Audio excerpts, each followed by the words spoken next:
Hi everyone, we're at the home of Miss Anastasia Saunders, a house that we're going to be repairing under the Healthier Homes for Children program. The house has already been primed and we're getting ready for a volunteer project here on March 30th. Let's see if we can meet the homeowner. Hello. Hi Miss Saunders, how are you? Hi, thank you. Hi. Hi, who's this? This is Brian. Hi Bryant, nice to meet you. Nice to meet you. And who's this? Trayvon. Hi Trayvon, nice to meet you. Thank you very much for welcoming us into your home. Thank you. Thank you. Work begins at the Saunders home. We're replacing this carpeting with hard surface flooring.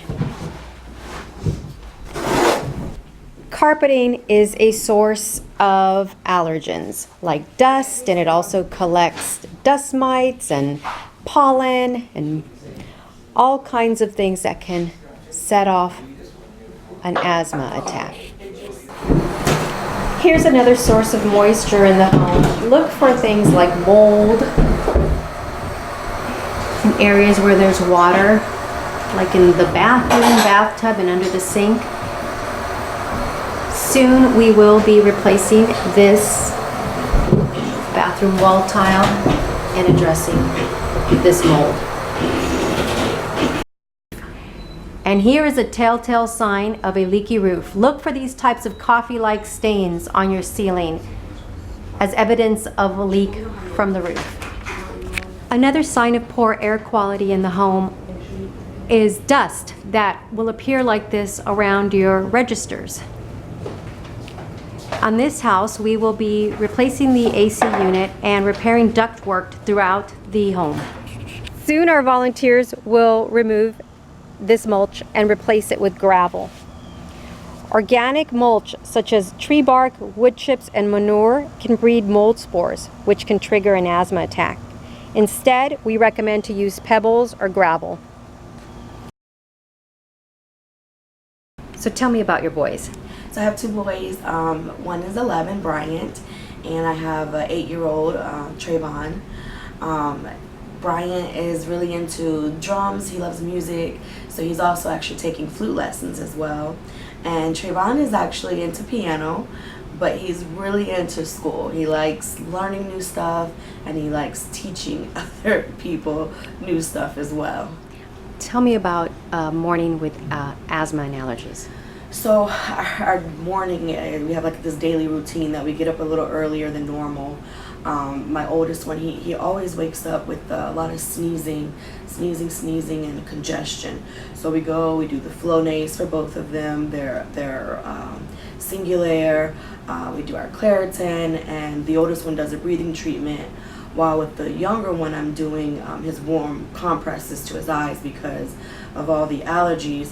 They build up in his eyes and he gets styes a lot, or it looks like pink eye. So we're trying to do our normal routine so they don't get sent home. And then before we go, my oldest one does his pump, and then we can try to make it through the day without getting a call from home, from school. So I understand you've tried to make some repairs to the house yourself. Yes, so after the hurricane, I started having issues with the AC unit, and I actually had someone come out. You know, you find a special online and they come out and look at the AC. He actually looked at it. He said it was pretty old and damaged, but he wouldn't even do a cleaning on it because he said the ducts were so bad off. Then we also, after seeing the doctor about the allergies, he suggested that we remove carpet, that we do hyperallergenic pillows, and we just try different things. You know, leave the shoes outside. So I bought a case for the shoes, you know, for all their stuff that they play. If they play outside, it goes in this bucket. I had a quote on the carpet, but it was in the thousands, and I couldn't. So how many times have they been to the ER or urgent care this year? So for my older one, Bryant, his allergies turn into an asthma attack. It just kind of builds up with all the sneezing and coughing, and then it ends up being that he has trouble breathing. So we have to take him to the ER or the urgent care because our home breathing treatments or the pump isn't working. So we go at least 4 times a year. And with all that going on, they're great with school. They've got all these other They activities. keep up with their grades. They keep up, and they want to be like every other kid. So I am so excited and thankful. I feel so blessed for Rebuilding Together Tampa Bay for helping me with all the improvements. This is going to be a life changer.